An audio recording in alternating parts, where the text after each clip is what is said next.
vocês estão? Contem.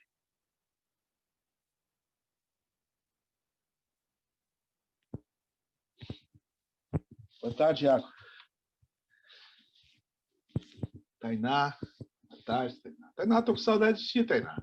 Faz horas que eu não te vejo, Tainá. João, boa tarde. Bárbara. João, tu entendeste lá a resposta ao exercício que eu te mandei? Ficou tudo tranquilo, João? Rita, boa tarde, Rita. Quanto tempo não nos falamos, Rita? Então tá.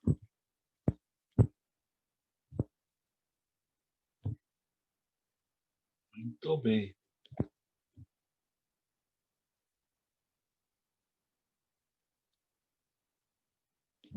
Então tá. Vamos trabalhar então? Buenas. Então, na semana passada, nós estávamos vendo isso aqui, ó. Né? Vimos as 3 primeiras propriedades coligativas, nós vimos. Certo? Vimos a tonoscopia, a crioscopia e a ebullioscopia, tá? Então, só para não perdermos o fio da meada, tá? Deixa eu só dar uma passadinha, um minutinho, assim, eu dou uma repassada rápida, e aí nós vamos para a 4ª propriedade que ficou faltando, que é a osmoscopia, tá? Aí já vamos para ela. Mas deixa eu primeiro dar uma repassadinha rápida aqui com vocês. Então, olhem só. Então, a primeira propriedade que nós vimos foi a pressão, né? Opa, tirei da tela. Foi a pressão de vapor. Essa pressão de vapor ela é muito importante porque ela praticamente ela explica, né, as outras 3 propriedades que nós vimos. Tá? Então é a partir dela que a gente deduz as demais propriedades, né? Bom, então só para repassar esse quadro aqui que a gente já tinha visto, ó. Então aqui, por exemplo, a água pura, né? O que acontece? Nós temos sempre que na pressão de vapor, considerar isso aqui, ó, a velocidade, né? A velocidade de evaporação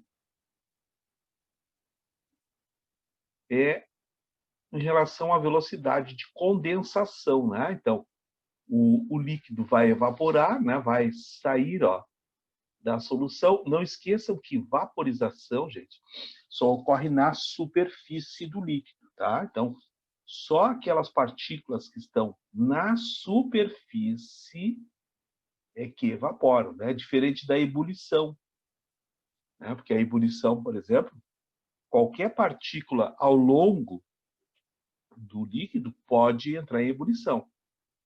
A evaporação, não. A evaporação é um fenômeno de superfície, certo?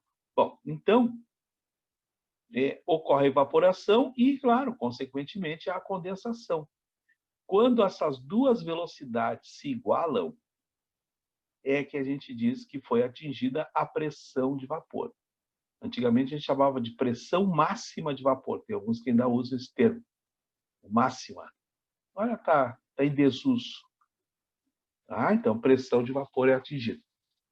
Bom, e aqui do lado, né, aqueles 2 recipientes que eu havia colocado para salientar o seguinte, aqui, ó, vamos voltar na água, ó, onde a pressão de vapor é 25 graus, né, nas condições, ó, essas são as condições ambientais de temperatura e pressão, certo? São CNTP, CATP. Vejam, a pressão de vapor da água é esta aqui, ó, 23,76 milímetros de mercúrio, certo? Isso aí também foi uma questão que me fizeram, assim, ó, se essa pressão dependeria, né, da quantidade de água presente. Não, a pressão depende da quantidade de vapor presente, né? Claro que se eu tiver uma quantidade maior, uma superfície maior de líquido, vai demorar um pouco mais, né, para entrar, para igualar as 2 velocidades. Mas quando as 2 velocidades se igualarem, não importa o tamanho do recipiente, ó, nessa temperatura de 25 graus, essa pressão será de 23,76 milímetros de mercúrio, tá? E aqui do lado eu coloquei duas soluções, ó. A primeira é uma solução de glicose, que é um soluto molecular. Então, não esqueçam, ó, não vai sofrer dissociação. Então, a concentração que for dada para vocês, ó, 1 mol será a concentração real, né? Como assim? Assim, ó, quer ver? Ó? C6H12O6 sólido. Coloco em meio aquoso, né? Faço a solução e continua C6H12O6, só que agora no estado da forma aquosa. Então, vejam, 1 para 1, não altera. E do lado eu coloquei uma disacarose, que também é molecular. Veja, e que também está na mesma concentração que a da glicose. Portanto, os efeitos coligativos são exatamente iguais nos dois casos. Seria diferente, ó, se nós tivéssemos aqui do lado, ó, um recipiente, tá? O mesmo recipiente, o mesmo desenho ali que vocês estão vendo, tá? Termômetro, coisa e tal. E aí eu tivesse dito assim para vocês, ó, e uma solução, aqui você tem 1 mol de cloreto de sódio. Aí já é diferente. Esta solução aqui, ó, de cloreto de sódio, ia ter os efeitos coligativos mais acentuados. Por quê? Porque o número de partículas seria maior. Vejam. Então, 1 mol de, aqui em cima, ó, de glicose, não tem o mesmo número de partículas que 1 mol de cloreto de sódio. Por quê? Porque o cloreto de sódio, em água, ele se dissocia. Vejam. Então, no final, eu teria 1 mol de íon sódio e 1 mol de íons cloreto. Ó. Total, 2 mol de partículas. Seria o dobro de partículas, né? Em relação à glicose. Agora, ter o dobro de partículas, vou lembrar isso de novo para vocês, ó, não significa que o efeito coligativo vai dobrar. Não é isso. Não é assim a relação, tá?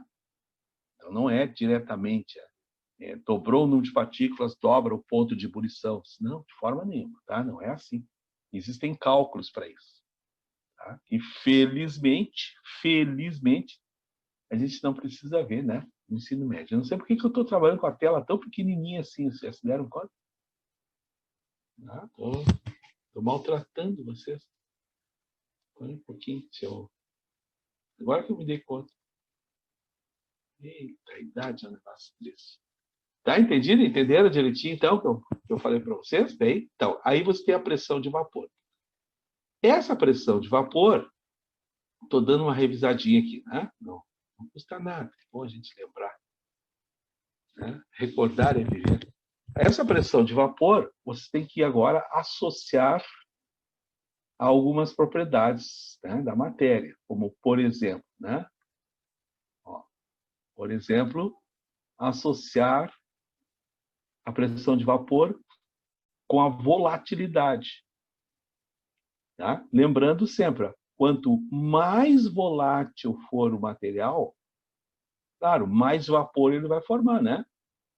E se ele forma mais vapor, mais moléculas no estado na forma de vapor, a pressão será maior. Né?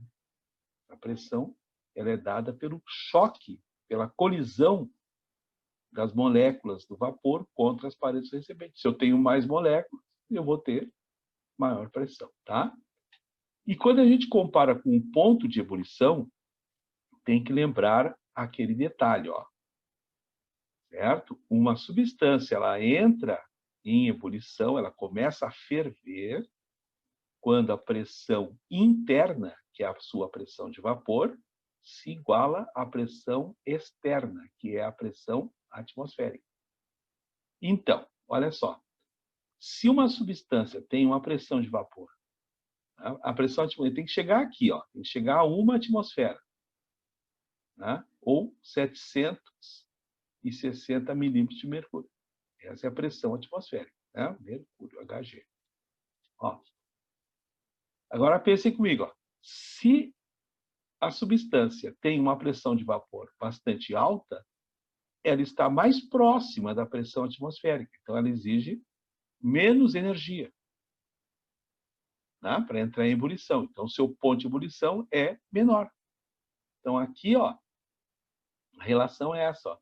Quanto maior for a pressão de vapor, aí você pode associar, ó, quanto mais volátil for a substância, certo? O que acontece com o ponto de ebulição? É menor. O ponto de ebulição é menor. Tá? Então, são associações que você tem que lembrar de fazer sempre, né? E muitas vezes as questões pedem isso aí para a gente. Bom, então, vamos para a próxima agora. E depois aí eu coloquei essa ideia, né, da pressão de vapor, eu coloquei para vocês aqui no diagrama de fases, né? É muito comum também pedir esse diagrama de fases em prova, né? Então, olha só.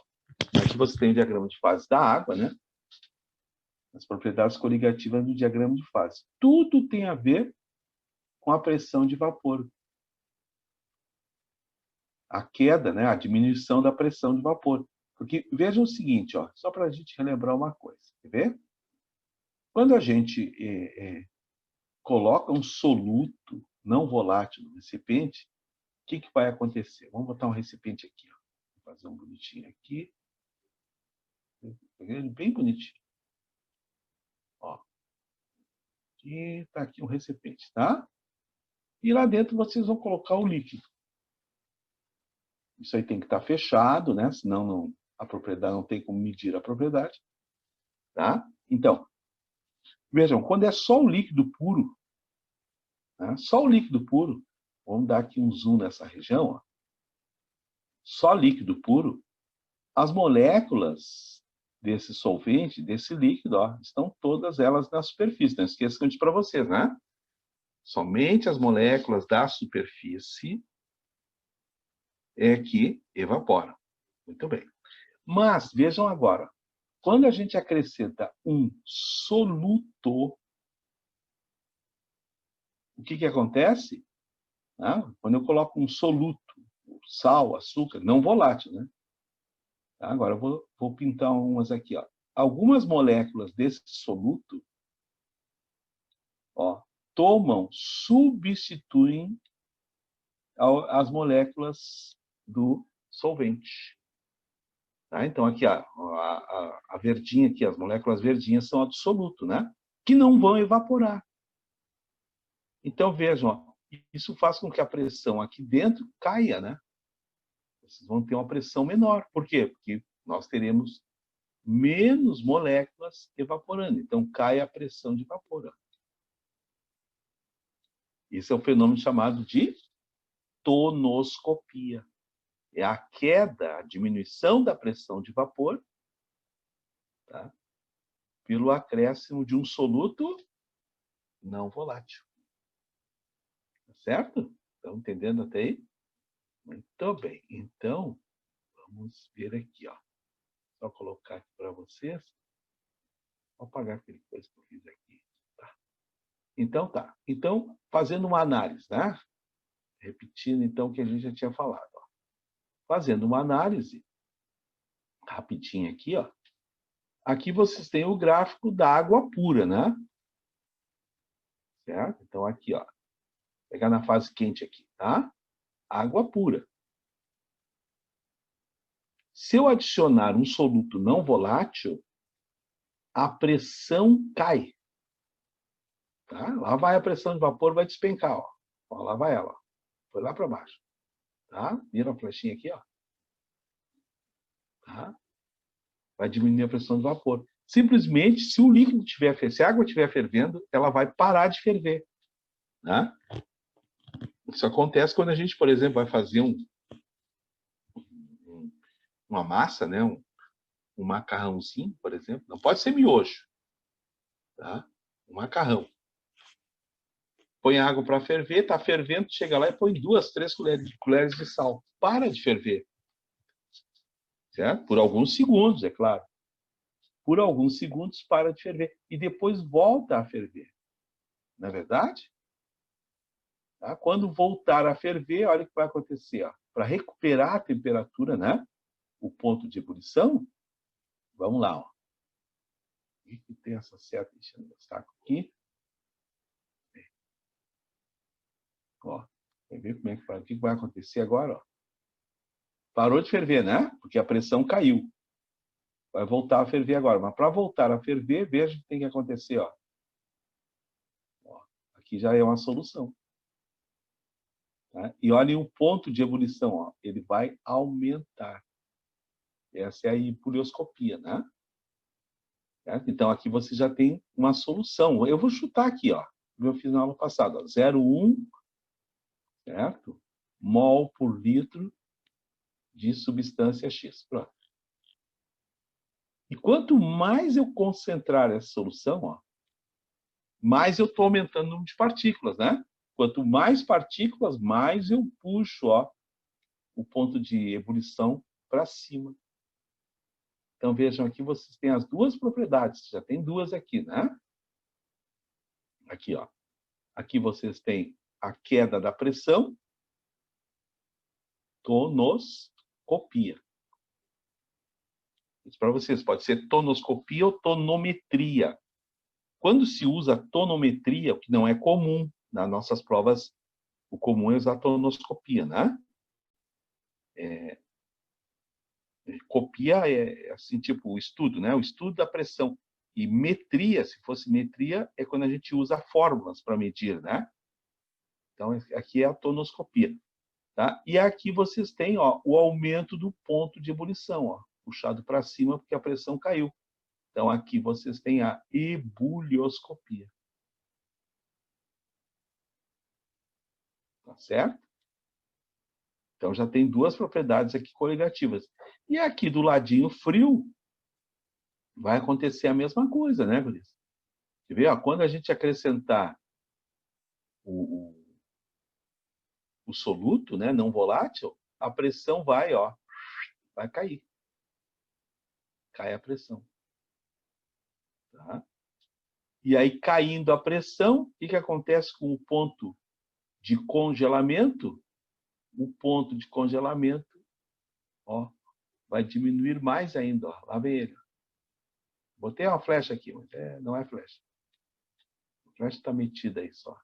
Se meteu. Sai daí. Tá? Então, aí vocês vão ter isso aqui. Ó. Vão ter que... Viram? Então, vamos dizer assim, para congelar novamente, vocês viram que tem que baixar aqui ó, o ponto de fusão, ó, ou de congelamento. Né? As provas até trabalham com alguns termos, assim, para nós são meio estranhos na língua portuguesa. Não chamam de congelamento, chamam de congelação. Meio estranho para nós, né? Então, esta queda aqui, ó, do ponto de congelação, é o crios. Crios é frio, né? É a crioscopia. Tá? Ali, o pessoal, por exemplo, ó, lembra daqueles exemplos que a gente dá sempre, né? Para baixar, para gelar a cerveja mais rápido, se joga sal sobre o gelo. Tá? Mas, na verdade, aquele sal, gente, ele não está atuando no sólido, né? Você tem que imaginar que na superfície do gelo é líquido. Então, o que vocês estão fazendo ali? Ó? É como se vocês estivessem fazendo isso aqui. Ó. O líquido que está em cima, né? A água que está sobre o gelo, é que está recebendo o sal ó, e está formando uma solução. E a solução ó, vai puxando o ponto de fusão cada vez mais para baixo. Está vendo? Para baixo. Claro, quanto mais sal eu colocar, mais eu puxo o ponto de ebulição para baixo. E aí vai baixar o ponto de congelamento, aí vai congelar mais rápido. Né? O pessoal sempre acha que o sal está tá atuando sobre a fase sólida. Não, é sobre o líquido, que é a água que está sobre o gelo. É verdade. Tá vendo? Isso aí, por exemplo, ó, no gelo seco, né? O gelo seco não tem a forma líquida. Não adianta colocar sal lá, não vai baixar mais. não baixa, né? Porque aí não forma uma solução.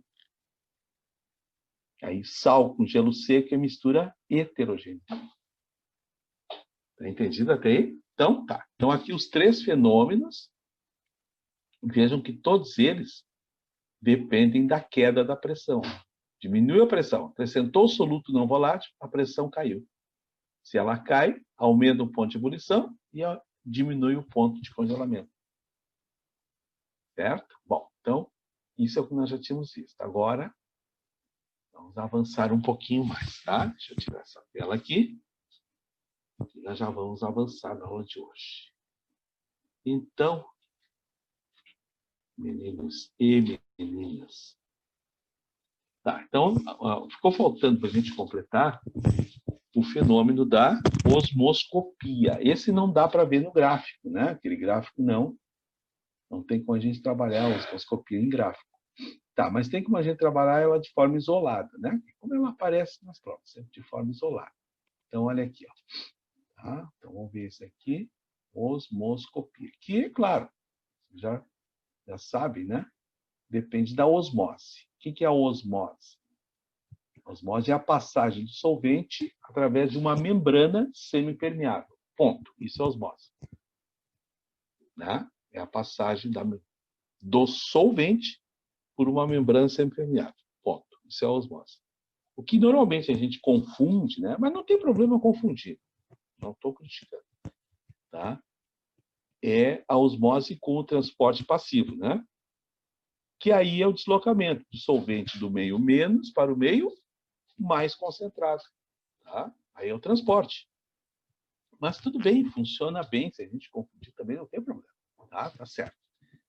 Então, olhem só. Aqui eu peguei dois exemplos. Eu peguei primeiro, ó, a osmose entre o solvente, a água pura, e uma solução. Bom, aí é barbado, né? Claro que, vejam, o solvente ele vai se deslocar, ó, nesse sentido, né? Vou colocar uma cor mais viva aqui, vamos ver se eu consigo. Eu acho que essa aqui fica mais clara. Ficou a mesma coisa. Ó, o solvente se desloca nesse sentido. Do meio menos para o meio mais. A tendência é as duas concentrações se igualarem, né? Essa é a tendência. Tá? Então, aqui, ó, as moléculas de água passam através da membrana, a do solvente não, né? Claro, mas aqui só tem água. E vejam que aumenta o volume da solução, ó, na tentativa de diluí-la, e diminui o volume de água. Tá? É tranquilo, né? Não tem muito o que inventar aí. E coloquei um outro exemplo, né? Entre soluções. Então, aqui vocês têm, ó, aqui embaixo, ó, tá? A solução aqui, ó, dentro desse recipiente. Aqui está menos concentrado, vou botar um sinalzinho de menos aqui, menos concentrado. E do lado direito do recipiente, mais concentrado. Então, a gente já sabe, transporte passivo, né? O solvente sai do meio menos em direção ao meio mais concentrado. Ok?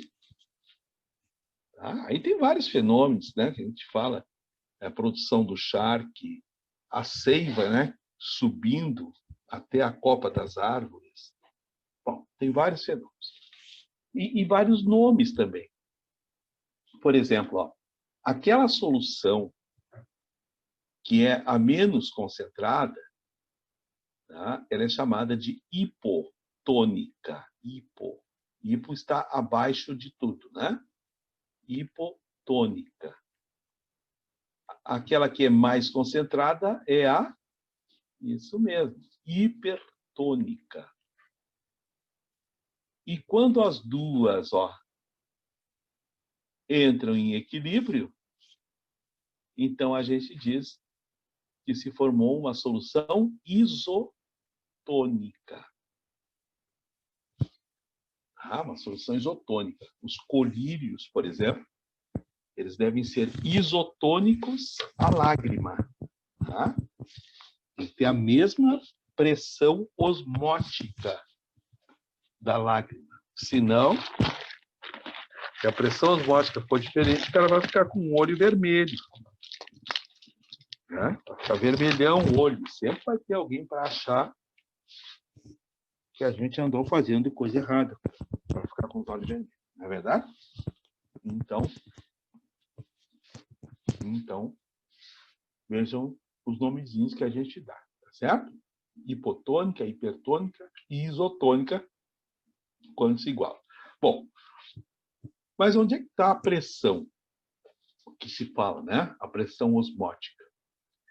Pressão osmótica, guris, é o seguinte, ó. Quando o solvente atravessa essa membrana, eu vou marcar aqui embaixo, né, de baixo para vocês, tá? Deixa eu engrossar minha flechinha aqui. Tá. Então, olha só.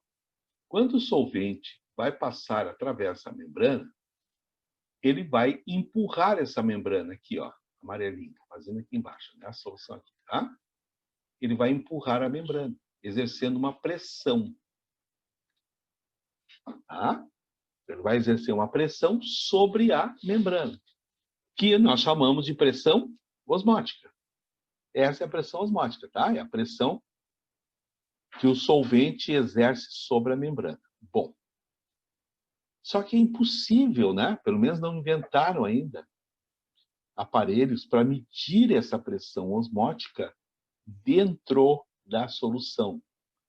Ainda não tem esse aparelho, eu não tenho conhecimento que a ciência tenha chegado nesse ponto, não chegou ainda. Então, como é que se faz para medir essa pressão? Certo? Agora, eu vou desenhar aqui em cima, tá? Olha só. Para medir essa pressão, se exerce uma pressão aqui, ó. Estão vendo aqui? Eu estou desenhando verdinho escuro aqui, ó. Se exerce uma pressão, ó, no sentido contrário, tá? Até estancar o fluxo de solvente, até não deixar mais o solvente passar. Tá? Quando equilibrar, ó, quando o solvente não conseguir mais passar pela membrana, se diz que aquela pressão, aí nós vamos medir externamente, né? A pressão que nós estamos exercendo. Então, quando essa pressão impedir a passagem do solvente, a gente diz que foi atingida a pressão osmótica, que a pressão osmótica é representada pela letra π. Tá? Aí a gente mede a pressão osmótica indiretamente. Questão de prova isso aí, né? Em pouco tempo, acho que faz uns 2 anos. Se mede a pressão osmótica, ela é medida indiretamente. Entenderam o que eu quero dizer? Ó, repetindo rapidinho, ó. Pressão osmótica é a pressão que o solvente exerce sobre a parede, quando ele vai passar pela parede, pela membrana semipermeável. Se nós realizarmos uma pressão no sentido contrário, no momento que nós igualarmos essa pressão, a osmótica, com a pressão que eu estou realizando, o solvente para de fluir. E naquele momento, eu digo que foi atingida a pressão osmótica. Tá? Então, pressão osmótica é isso, é a pressão que se mede indiretamente. Não tem como medi-la diretamente, ainda não inventaram isso. Né? Eu, pelo menos, não tenho conhecimento. Esta pressão osmótica ela pode ser medida, mas não, nós não vamos medir. Eu só quero que vocês enxerguem algumas coisinhas, tá? Bom, vocês devem lembrar lá da física da lei dos gases, né? A lei de Clapeyron. Tá? Então, P, nRT sobre V. Lembra dessa forma? Ah, tem várias bobagens que se diz, né? Para ler essa fórmula aí. Você sabe as bobagens. Não vou repetir aqui. Bom, o que nos interessa aqui? Olha só, por aqui, ó, a gente consegue deduzir toda essa teoria em relação à pressão osmótica, tá? Só que ao invés de P, olha aqui, meninos, ó, vamos tirar a letra P e vamos colocar a letra π. Virou a pressão osmótica. Antes era a pressão dos gases, né? Pressão osmótica, tá? É a mesma expressão. E aqui dá para a gente deduzir uma série de coisas. Deixa eu só fazer um complemento aqui, que aí vai ficar melhor ainda, aí vocês vão entender mais ainda. Quer ver? Ó, no finalzinho, eu vou colocar assim, ó, vezes I. Vezes I. O meu I tá, que é uma coisa também, né? Deixa eu fazer de novo.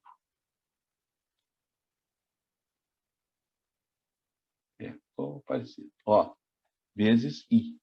Aí vocês vão dizer, mas o que é isso aí, Paulo?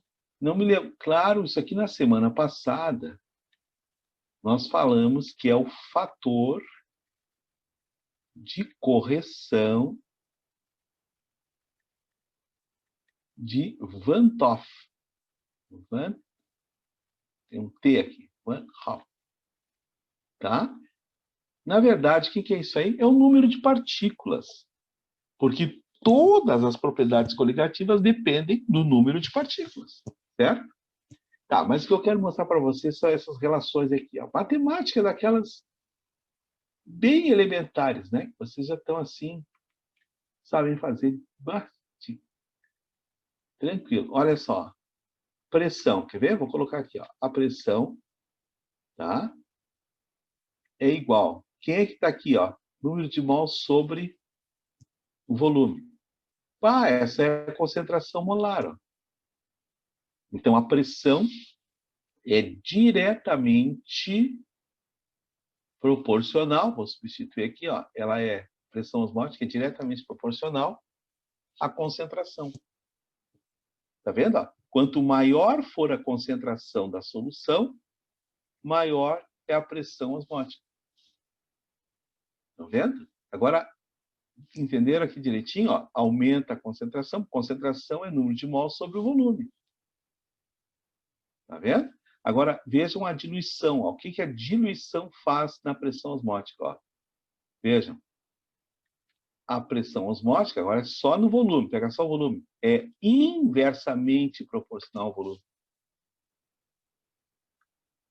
Tá vendo? Quanto maior o volume, menor a pressão. Maior volume significa soluções diluídas. Quanto mais diluída for a solução, tá?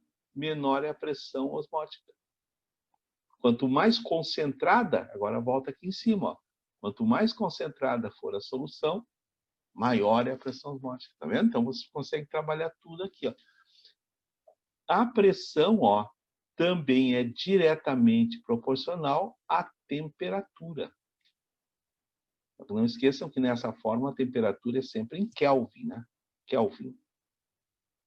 Temperatura em graus Celsius mais 273. A temperatura aqui tem que ser em Kelvin. Não é grau Kelvin, não existe grau Kelvin. Tá? Mas não importa. O que importa é a relação, ó. Veja. Tá? A pressão osmótica é diretamente proporcional à temperatura. Então, soluções em temperaturas mais altas terão maiores pressões osmóticas. Tá certo? Então, tá. Espera um pouquinho que o Everson está pedindo ajuda aqui. Mas aí vai esperar um pouquinho. Depois. Bom, de qualquer maneira, vocês entenderam as relações? Ficou certinho para vocês? Tá? Então, tudo aquilo que a gente falou, ó, quanto mais concentrada, maior a pressão osmótica, tudo pode ser visto aqui, ó, nessa expressão. Ó. Vocês podem trabalhar. Quanto maior o número de partículas, tá vendo? É diretamente proporcional também. Ó. Quanto mais partículas eu tiver, maior é a pressão. Ficou claro para vocês? Bom, e para a gente completar, eu não posso deixar de falar de uma coisa que eles têm perguntado, né? Não ultimamente, mas foi perguntado já frequentemente, que é essa tal de osmose inversa ou reversa, também é chamada assim, tá? Inversa ou reversa. que é quando a gente inverte o fluxo, gente. Não tem mistério nenhum, tá? É só a inversão do fluxo. Porque aí nós vamos aqui, ó, como mostra a figura aqui, ó. Nós vamos aplicar uma pressão, tá? Então, a pressão externa que eu vou aplicar será maior que a pressão osmótica. E aí eu vou inverter o fluxo de solvente, né? Aí o solvente vai sair daquela solução mais concentrada, tá? Hipertônica, para uma solução menos concentrada, para hipotônica. Aí eu estou invertendo o fluxo do solvente. Por quê? Porque eu estou aplicando uma pressão aqui em cima, ó, superior à pressão osmótica, que é ali daqui, ó, na membrana, né? Certo? Então, isso aí foi o Enem que perguntou, né? Agora, essas últimas provas, eu acho que foi assim, né? Falava da pressão reversa, inversa, que era aplicada para se obter a água potável, né? Quer dizer, potável não vai ser, tem que passar por diversos processos de purificação. Mas a partir da água do mar, né, se consegue fazer esse processo aí. Esse é um dos processos de osmose reversa, né? Claro, muito mais sofisticado, né? Que é muito utilizado naquela região ali de desertos de Israel, né? Que é fazer a inversão da osmose. Tá? Então, isso aí você tem a osmose inversa ou reversa, também é chamada assim. Tá entendido? Bom, a semana ainda vocês vão receber a listinha, né? Com os exercícios, URGS, Enem e outros relativo a esse assunto aí. Tá ok? Vocês terão um trabalhinho para fazer logo, logo. Então, agora podemos ir para a nossa correção das provas, né? Que é a prova da correção dos testes. Então, vamos lá, já estou com eles aqui. Vou só colocar, vamos ver. Então, os testes, onde é que estão esses testes? Aqui que eu estou enxergando. Achei. Tá. Então, daquela última folha que eu enviei para você. Só que dessa vez, né? É aquilo que o meu pai me dizia. Paulinho, tu pode ser burrinho uma vez só, mas duas vezes não, né? Ele dizia sempre isso para mim. E aí eu não estava deixando espaço, né, para a gente resolver a questão. Agora estou deixando espaço. Ah, não, mas para vocês eu não deixei, né? Ah, querem muita moleza. Muita moleza. Ah, de novo.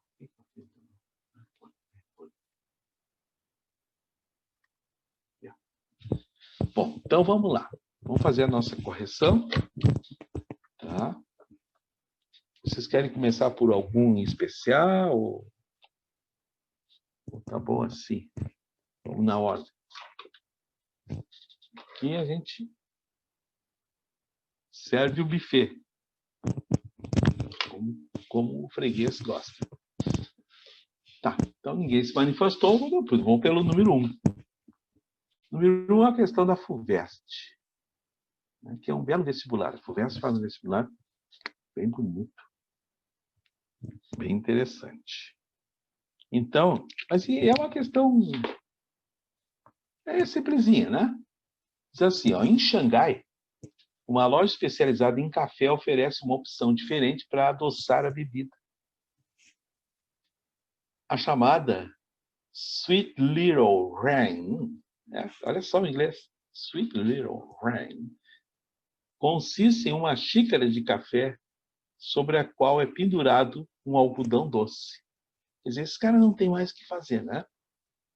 Material rico em sacarose, o que passa a impressão de existir uma nuvem pairando sobre o café, conforme ilustrado na imagem. O café quente é então adicionado na xícara e, passado algum tempo, gotículas começam a pingar sobre a bebida, simulando uma chuva doce e reconfortante. O doce até eu concordo, agora o reconfortante eu não entendi. Tudo bem. A adição de café quente inicia Né, Iago? Os caras inventam cada troço, cara. Né? Bom, ó, a adição de café quente inicia o processo descrito, pois, né? Aí vem ali, note e adote, né? Vem algumas informações para a gente levar em consideração, né? Ó, a temperatura de fusão da sacarose à pressão ambiente é de 186 graus Celsius. A solubilidade a 20 graus, 1,97 quilos por litro de água. Tá? Então, vamos ver o que está acontecendo. Vamos ler. Eu leio uma certa e uma errada, e vocês, se quiserem analisar outros, a gente analisa, não é problema. Tá? Então, vamos lá. Vamos pegar a letra A. A temperatura do café é suficiente para liquefazer, né, a sacarose do algodão doce, fazendo com que esse goteje na forma sacarose líquida. Tá? Bom, esse aí, eu me lembro que eu já havia aplicado, não lembro onde essa questão, ficou uma dúvida aqui. Ó, tá? Quando diz que a temperatura do café é suficiente para liquefazer. Claro que não é, né, gente? Vamos combinar, né? O café está quente. Então, vou chutar aqui. Ó. Então, está a 100 graus Celsius. Na verdade, ó, 100 graus Celsius. Tá? Então, não vai liquefazer a sacarose. Tá? Não é, está errado o termo, né? É suficiente para liquefazer, né? Imagina, com 100 graus, tu vai derreter o sólido. Né? Porque liquefazer, tu vai... Então, não tem como, né? Está errado. E o nome do processo também, liquefazer, essa sacarose tinha que estar no estado gasoso, né? Então, está errado. Não tem nem como explicar. Estou tentando explicar o que está errado. Tá? A letra B, ó. O vapor de água que sai do café quente irá condensar na superfície do algodão doce, gotejando na forma de água pura. Não. Água pura não, porque se ele vai condensar no algodão doce e açúcar, vai formar uma solução, né? E não vai gotejar água pura, vai gotejar água e açúcar. Letra C, ó, a sacarose que evapora do café quente, não, mas não tem sacarose no café. Sacarose está no algodão doce. Letra D, o vapor de água encontra o algodão doce e solubiliza a sacarose. Tá? Ele encosta lá na sacarose, o vapor. Tá? A sacarose, que é sólida, se solubiliza no líquido. Tá? Isso aí está certo. Que goteja na forma de uma solução. Está certo, ó, de sacarose em água. É a letra D. Né? Aí está certinho. A letra E é um absurdo. O vapor de água encontra o algodão doce e vaporiza a sacarose. Não tem como, né? Para vaporizar. Nem tem aqui, não tem a temperatura de vaporização da sacarose, que não tem, né? Mas com certeza não vai acontecer. Tá? É a letra D. Tem que ser a letra D a resposta. Qualquer dúvida, abram o áudio e falem. Vamos para número 2.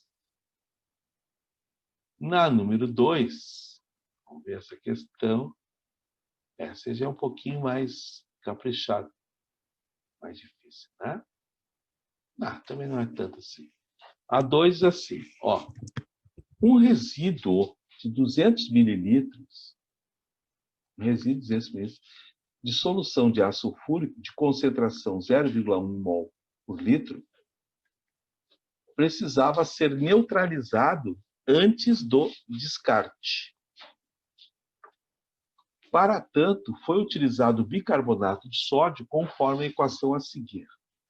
Era a equação, está direitinho, tá? A massa, ele quer saber qual é a massa de bicarbonato de sódio necessária para a neutralização completa do ácido sulfúrico. Tá? Bom, como é que a gente faz isso aí? Né? Então, veja que tudo vai terminar na estequiometria. Não é verdade? Então, eu tenho que descobrir qual é a massa de bicarbonato de sódio. Para isso, tá? Eu tenho duas saídas. Eu posso calcular a massa do ácido sulfúrico e fazer a regra de 3, né? Entre as massas aqui. É uma saída. Tá? Ou posso calcular o número de mols do bicarbonato e tendo o número de mols e o mol do bicarbonato, eu calculo a massa. Tá, vamos ver. Vamos por partes, tá? Então, vamos começar assim.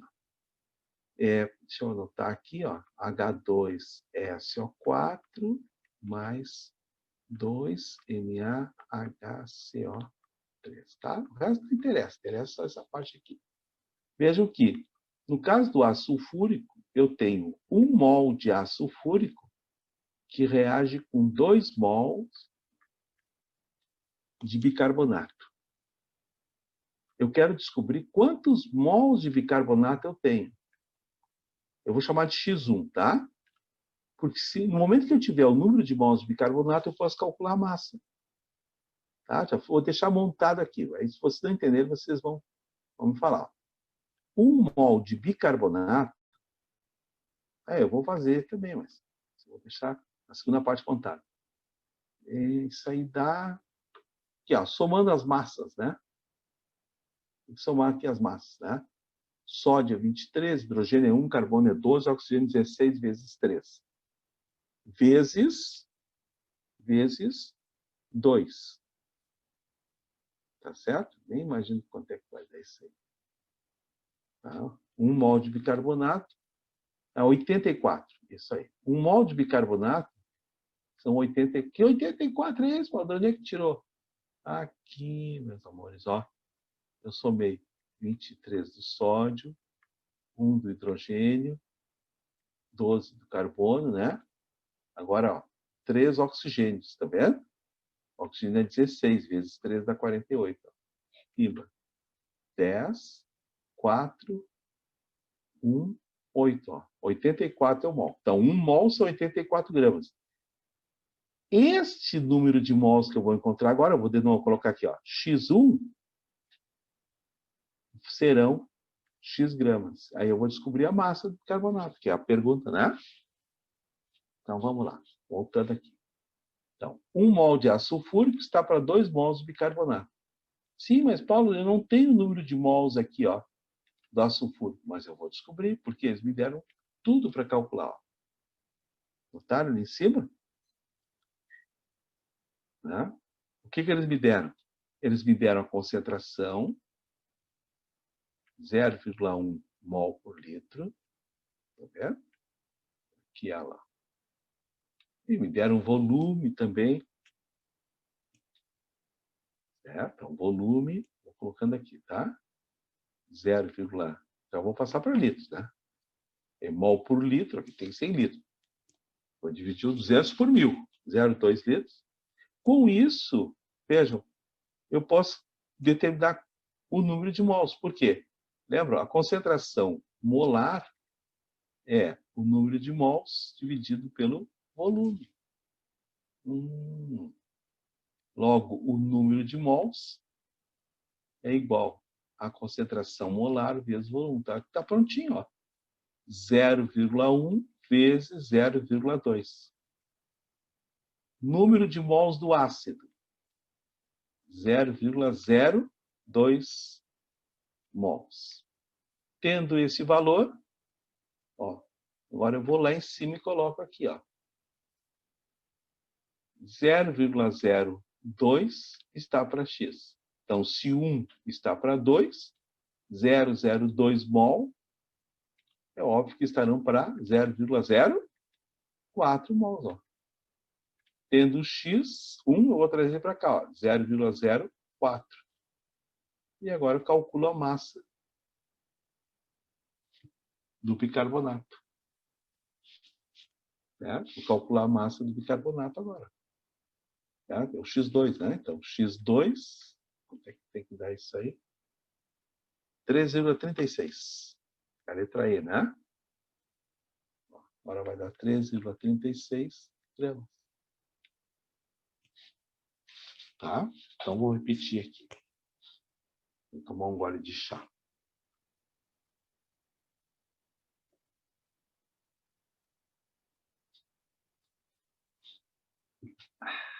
Muito bem. Então, repetir. Ó, a questão é essa. Ó. Nós queremos neutralizar esse ácido aqui. Ó. Esse ácido, tá? Ele tem essa característica que deram aqui embaixo. Ó. A concentração molar dele é 0,1 mol por litro e o volume dele é 0,2 litros. Eu tenho, tá? E eu quero saber qual é a massa de bicarbonato que eu vou precisar para neutralizar esse ácido. Tá? Então, como é que eu vou descobrir a massa? A massa eu descubro através do mol. Se 1 mol de ácido, vejam, guris, reage com 2 mols, eu já ia falar base, mas é um sal, né? Desse sal básico, ó, 1 mol reage com 2 mols de bicarbonato, o número de mols do ácido, que eu não tenho ainda, mas eu posso calcular, e eu calculei. Ó. Se eu tenho a concentração molar é a divisão do número de mols pelo volume. Ó. Aí eu posso calcular o número de mols. Calculei o número de mols com os dados fornecidos. Deu 0,02 mol de ácido sulfúrico. Se 1, voltando na regrinha lá em cima, se 1 está para 2, 0,02 está para 0,04. Pode. E se 1 mol de bicarbonato, guris, ó, pesa 84 gramas, 0,004 pesarão X. E aí eu descubro a massa do bicarbonato. E aí?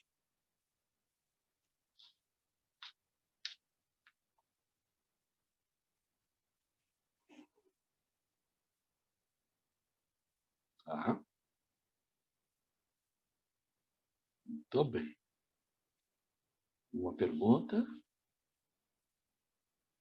Não? Muito bem. Então tá. Então vou trocar a tela. Posso? Vou apagar essa aí. Pum. Foi. Então vamos para o terceiro exercício, tá? O terceiro exercício é aqui do lado. É da UFSC. Né? Da UFSC. Muito bem. Federal de Santa Catarina. Né? Já deu para ver. Né? Tem poucas universidades no Brasil que trabalham com esse sistema de itens, né? Santa Catarina, acho que Pernambuco também trabalha assim. Vamos ver. Em um laboratório, um analista preparou uma solução de hidróxido de sódio e determinou que sua concentração obtida por meio da titulação com hidrogênio ftalato de potássio. Tá? A sua concentração foi de 0,100 mol por litro. Tá? Isso é hidróxido de sódio. Posteriormente, 20,2 mililitros da mesma solução de NaOH foram necessários para neutralizar completamente uma alíquota de 10 mililitros de uma solução de ácido sulfúrico de concentração desconhecida. Tá? Só até esse ponto aqui, ó, é suficiente para mandar no mínimo uns 40% para casa, né? Porque é muita informação, é muito número, depois a gente tem que ler com calma isso. A reação entre o NaOH e o H2SO4, né, possui um ΔH de menos 112 kJ por mol. A forma estrutural do hidrogênio hidrogênio ftalato, né? Vem do ácido ftálico. Ftalato de potássio é KHC8H4O4, tá? Ela é apresentada abaixo. Não sei se vocês notaram, mas esse exercício eles cometeram um erro. Mas é um erro que não vai alterar nada. Notaram o erro que eles cometeram? Aqui, ó. Ó, quando eles dizem assim, ó, a reação do NaOH, não é o NaOH, né? É o KOH. Não jamais vai dar hidrogênio ftalato de sódio. Só por mágica, né? Deixa eu ver. Não, desculpe, tá, não, tá certo. Eu é que estou errado. Isso aqui é da neutralização, né? Eu falei bobagem, desculpa. Tá? Mania de ficar achando o erro do que os outros fazem, né? Tá certo. Muito bem. Tá, então diz que a reação do NaOH com ácido sulfúrico possui um ΔH de menos 112 kJ. A forma estrutural do hidrogênio ftalato de sódio, de potássio, é esta aqui, e é representada abaixo. Então, vamos lá. Considerando essas informações, é correto afirmar que... Muito bem, vamos para a primeira. Os processos descritos no enunciado constituem reações ácido-base que envolvem uma base fraca e um ácido forte. Não, é o contrário, né? Tudo que eles citaram aqui, ó. Vou colocar aqui do ladinho para você, tá? Ó, tudo que eles citaram, quer ver? NaOH. Base forte. Certo? Está contradizendo aqui, ó.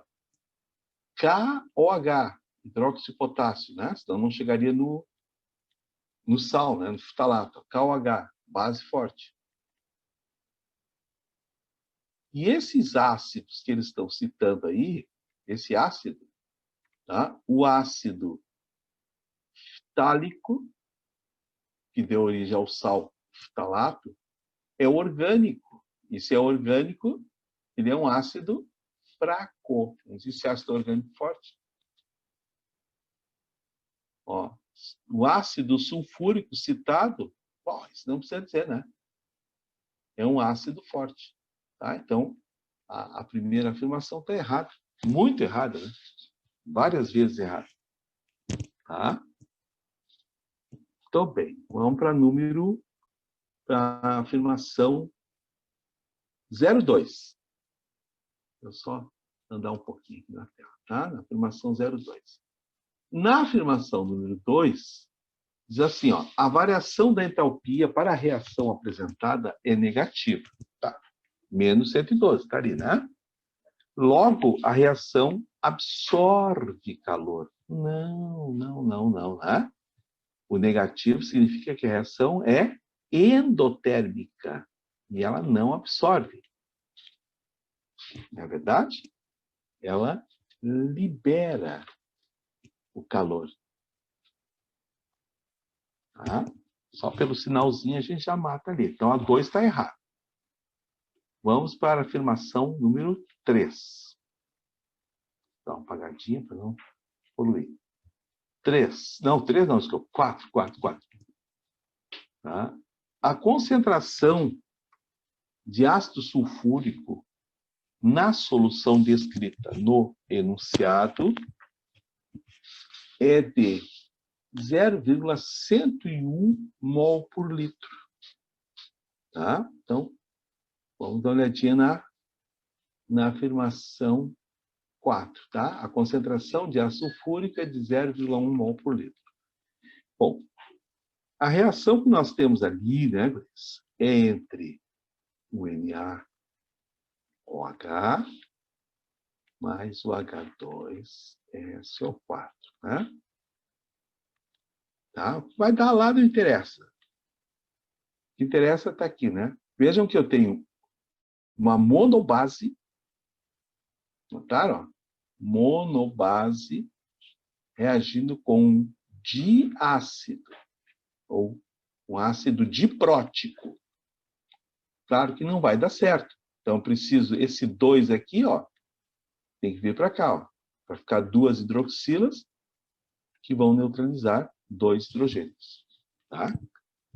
Cada hidroxila, ó, que neutraliza um hidrogênio, dá uma molécula de água. Tá? Então, eu tenho que arrumar os coeficientes ali. Ó. Muito bem. Feito isto, vamos em frente. O que nós temos? Quais são os dados que eu li ali agora há pouco? Os dados que eu li agora há pouco foram os seguintes. Ó. Eu tenho a concentração da base. Tá?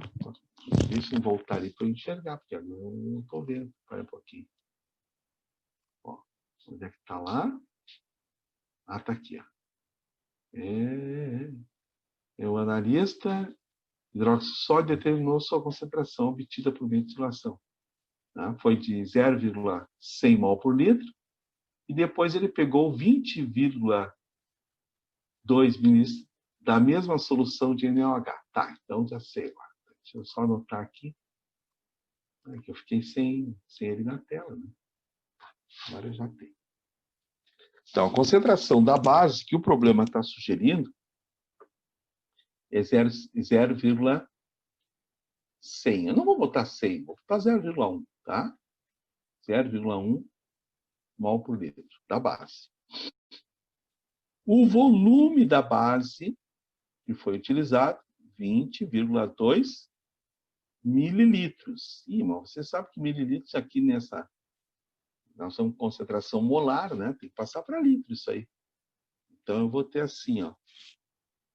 Divide por 1000, 0,0202 litros. Tá? Então, vejam, eu tenho as condições da base. E do ácido, atenção agora, vou colocar agora do lado. Ó. Eu não tenho a concentração.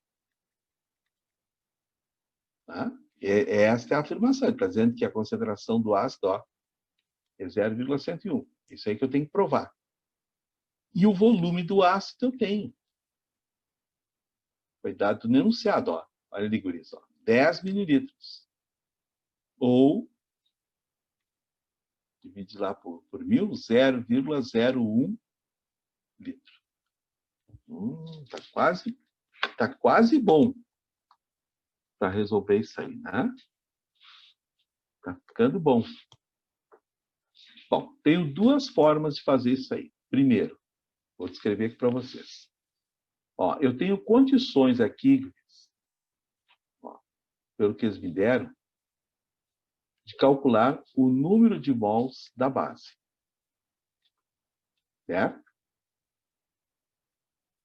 Sabendo o número de mols da base, eu automaticamente sei o número de mols do ácido. Por quê? Porque na neutralização, né, o número de mols tem que ser igual um do outro. Então, eu posso calcular da base aqui. Logo, eu vou ter o do ácido. E se eu tiver ó, o número de mols do ácido, para calcular a concentração do ácido, eu vou fazer isso aqui. Ó. Concentração de ácido é mol por litro. Né? Concentração molar. Basta que eu pegue o número de mols que eu vou encontrar do ácido e divida pelo volume. 0,01. E eu vou encontrar a concentração. Tá vendo? Então, eu calculo o número de mols de um e levo para o outro. Tá? Claro que eu tenho que prestar atenção. Por que tem que prestar atenção? Porque a proporção é de 2 para 1, ó.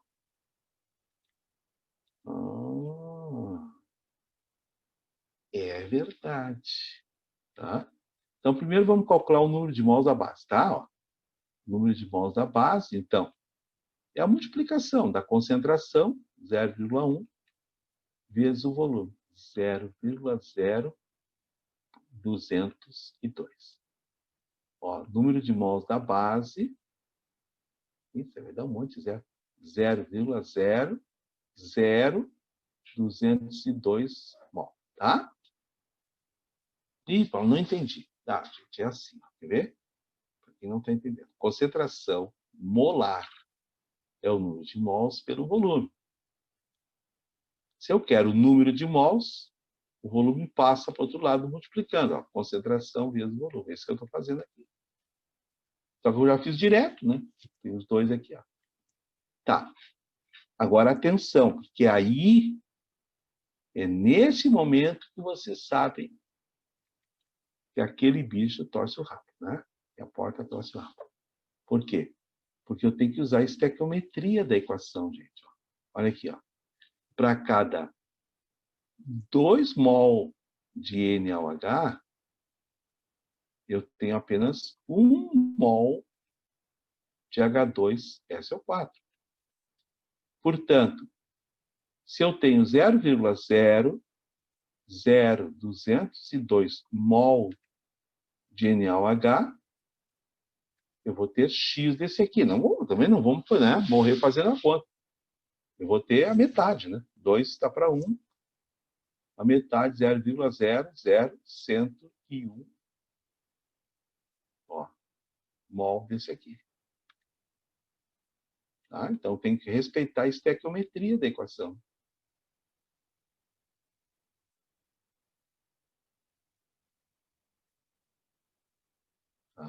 Respeitei a estequiometria. Então, vejam, agora eu descobri quantos mols tem do ácido. No momento que eu descobri isso aqui, ó, eu tenho esse aqui, 0,00101 mol. Agora eu vou levar para a fórmula e vou calcular a concentração. Tá? Então, agora, voltando aqui, ó, vamos calcular a concentração, tá? Concentração do ácido, número de mols, 0,00101, dividido por 0,01. Então, se você quiser passar, né, para a potência, né, fácil, aqui vai ficar 1,01 vezes 10 a menos 3. Né? E embaixo é 10 a menos 2, passa para cima, fica 10 a menos 1. Então, concentração do ácido é igual a 0,101 mol por litro. Perfeito. Tá? A afirmação 4 está correta. Tá, esse é um processo. Isso para vocês. Essa é uma das formas para fazer, tá? Então, anotem aí. É complicadinho, né? É bonito, mas é complicado. Ó. Primeiro calcula o número de mols da base. Usa a estequiometria para saber quantos mols de ácido tem. Né? 2 está para 1. O número de mols de base que eu vou encontrar. Ó. O Otávio não achou bonito. Ah, mas tudo bem, né? Ah, eu também estou meio que mentindo aqui, né? Ah, tudo bem. Tá? E encontra o número de mols da base, ok? E usa a estequiometria, ó. Se fosse de 1 para 1, né? Era só passar esse mesmo número aqui, ó. Desculpa, estou mostrando lá embaixo. Era só pegar o número de mols da base, ó, e igualar ao ácido, se fosse uma monobase e um monoácido. Mas não, é de 2 para 1, então eu tenho que calcular direitinho. Cada 2 mols de NaOH dá origem a 1 mol só de H2SO4. Se eu tenho 0,00202 mols de base, eu vou ter a metade de ácido. Tá. Muito bem. Então, isso é uma maneira. Agora vamos fazer da segunda forma, tá? Estou esperando vocês copiarem ou fazerem um print da tela. Tá. Agora vamos fazer da outra maneira. Um pouquinho. Bom, aí vocês vão decidir, né? Aí vocês decidem. Ó, aí uma questão é de titulação. Né? É uma neutralização, é uma titulação. Muito bem. Isso aí tá, até eles dizem isso aí no texto, né? É uma titulação. Tá. Então, a outra maneira de fazer é o seguinte. Gente, Se o número de mols da base tem que ser igual ao número de mols do ácido na neutralização, então, tá, eu posso afirmar, ó, não esquecendo, ó, concentração é número de mols vezes o volume. Então, o número de mols será sempre a concentração vezes o volume, né? Passa o volume para cá multiplicando. Então, vejam, a concentração da base vezes o volume da base será igual à concentração do ácido vezes o volume do ácido. Tá certo? Só que não pode esquecer da estequiometria. Se esquecer da estequiometria, a vaca vai para o brejo. Tá? Então, vejam, é uma monobase. Notaram? Uma hidroxila vezes 1. E esse é um diácido vezes 2.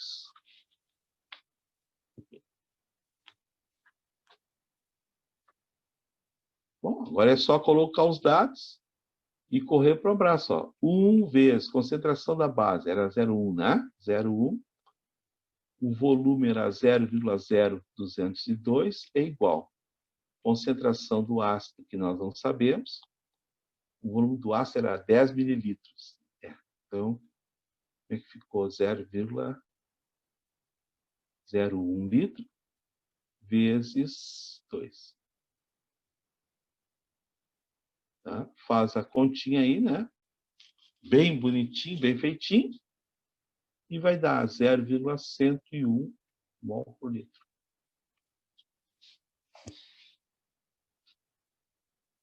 O negócio é aquele, né? Vocês estão vendo também, né?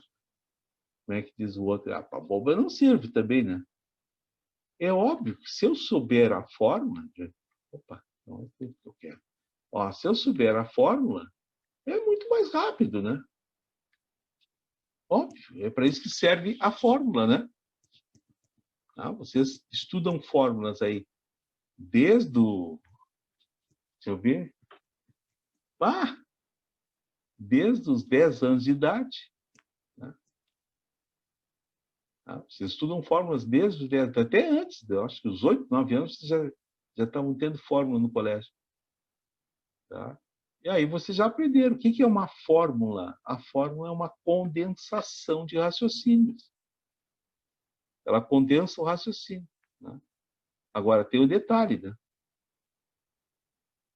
É o número, ó, aqui você tem que cuidar, o número de hidroxilas da base e o número de hidrogênios que tem no ácido. Ó. E aí tem que fazer a correção, ó, vezes 1, que a base só tem 1 hidroxila, e o ácido tem 2 hidrogênios, vezes 2.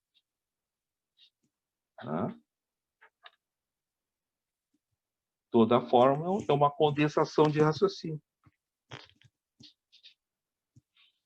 Por isso que aquela hora, brincando, eu disse que aquela resolução é bonita. Mas agora, em termos práticos, para nós, né, que só queremos ir lá e acertar a questão, poxa vida, fazer tudo aquilo... Aí o cara está pedindo, né? Calcular o número de mols da base, igualar o número de mols do ácido, usar a estequiometria para ver se dá para acertar os dois, e depois ainda calcular a concentração. Aí o cara está pedindo, né? O cara está, sabe? Por favor, né? Estou pedindo para errar a questão daqui a pouco. Mas eu não gosto de ficar impondo as coisas, né? Estou mostrando as duas para vocês verem como é que vocês vão decidir. E, Paulo, então já sei que na titulação, neutralização, se eu fizer assim, só tenho que cuidar o número de hidroxilas e hidrogênios do ácido. Isso. Isso. Se eu fizer assim, eu vou acertar. Vai. Tá? Essa foi a 4. Agora vamos para a outra afirmação, né? Número 8. Afirmação 8, vamos ver. Após a neutralização completa da solução de ácido sulfúrico, e considerando que não há excesso de base, a concentração molar dos íons sódio na solução será o dobro da concentração molar dos íons sulfato. Aqui está mais ou menos dando a dica para vocês, que era para colocar ali na forma. Tá? Então, a concentração molar dos íons sódios será aproximadamente o dobro. Aproximadamente, será o dobro, né? Quer ver, ó? Então, vamos ver aqui, ó. Vamos pegar os dois e vamos colocar aqui, tá? Vou invadir o espaço do 4, depois apago. Então, vocês vão ter lá 2, né? NaOH mais H2SO4, tá? Colocados na solução, nós teremos o quê? A formação de 2Na+, você está falando de íons, né? Ah, não vou nem olhar os outros, vou olhar agora o SO4, ó. 1SO4. Certo? Não tenha dúvida que vai ser o dobro, ó. A proporção é de 2 para 1. De 2 para 1. Vai ser o dobro sempre, né? Então, a número 8 está correta. Tá? Não havendo excesso, a concentração dos íons sódios na solução será o dobro da concentração dos íons sulfato. Tá? Um vai ter coeficiente 2, outro vai ter coeficiente 1. É o dobro. Número 8 foi para banho. Tá certo a 8. Então já temos 4 e temos 8. Agora 16. Vamos ver a 16. O que diz a 16? A adição de hidrogeno, ftalato de potássio em água pura não resultará na modificação do pH. Tá. É que essas questões, né, meninos, de itens, né, para a gente julgar, elas sempre vão nos dar um probleminha, né? Às vezes vai aparecer um assunto que a gente não trabalhou ainda, e aqui é um caso. Tá? Mas nem por isso a gente pode deixar de fazer, né? Deixa eu dar uma apagadinha aqui. Tá, olha só o que eles estão me dizendo agora, tá? A adição do hidrogênio ftalato de potássio em água pura não resultará na modificação do pH do meio. Ai, meu Deus, Paulo, como é que eu faço isso aí? Tá, gente, ó, o ftalato, o hidrogênio ftalato, esse aqui, KH, KH é brabo, né? C8H4O4. Vamos colocar ele em água. Certo? Vai dar isso aqui, ó. K mais, né? Mais o HC8H4O4 menos 1, tá? Muito bem. Certo. Agora é aqui que está o problema. Será que vai alterar ou não vai alterar o pH do meio? Sim ou não? Gente, ó. Esse sal aqui, isso aqui é um sal. É derivado de uma base forte.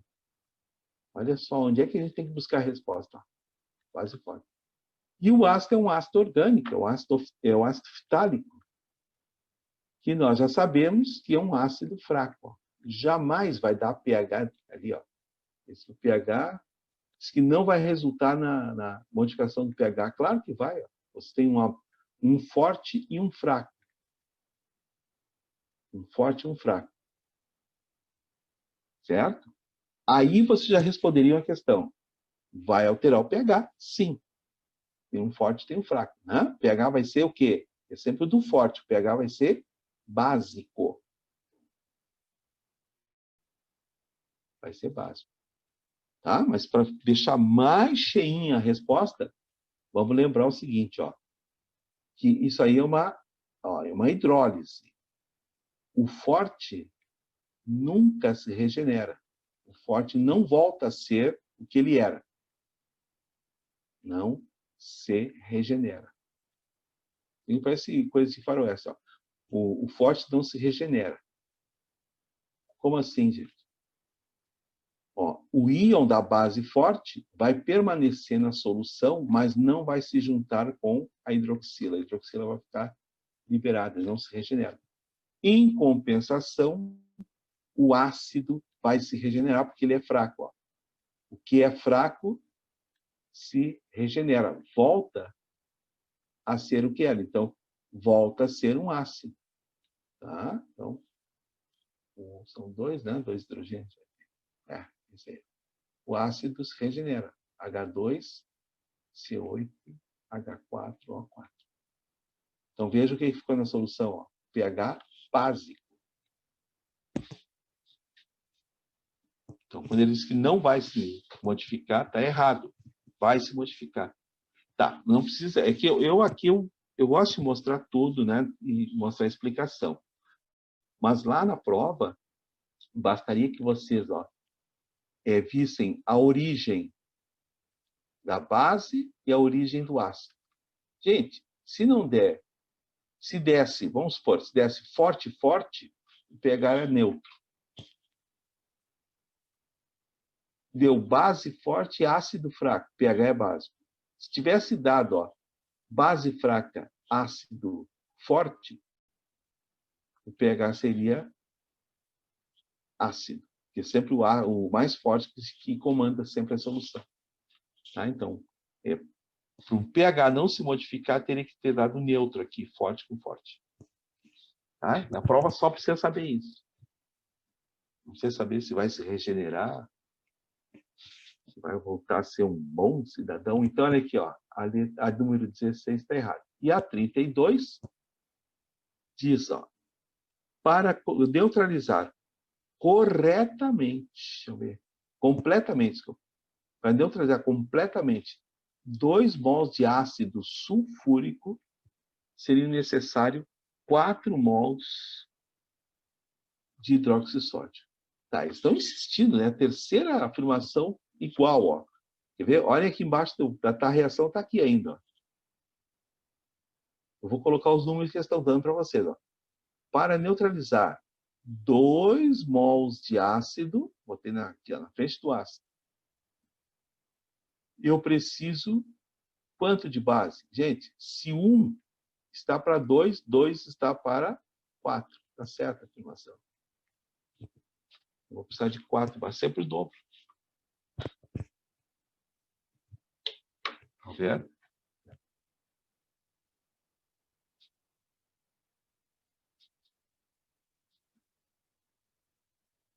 Uhum. Ficou claro para vocês? Então, tá.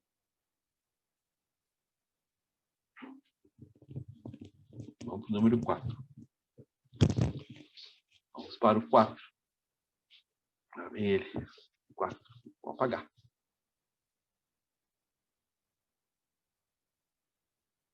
Clear. Foi. Número 4.